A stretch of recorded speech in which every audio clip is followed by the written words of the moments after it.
সেদিনকে এই হাঁড়িটা হঠাৎই রাস্তা দিয়ে যেতে যেতে চোখে পড়তেই আমি এটা তুলে নিয়ে এসেছিলাম। ভেবেছিলাম কিছু করব।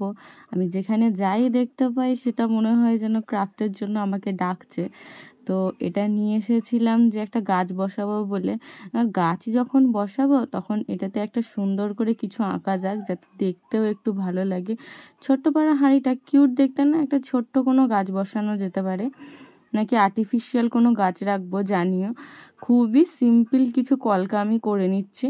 প্রথমে ভেবেছিলাম যে গোটা হাঁড়িটা লাল রঙেরই রাখবো, তারপরে ভাবলাম যে একটু আলাদা রকম করা যাক। মাঝখানটা একটু হলুদ দিয়েছি, ওপরটা একটু মেরুন কালার, আর নিচেটা রেখেছি লাল কালার। তিন রকম কালার দিয়েছি। আর কলকাগুলো খুবই সিম্পল রেখেছি, মানে একদমই যে কোনো কেউ করে নিতে পারবে। যারা একটু কলকা করতে পারে তারাই করতে পারবে।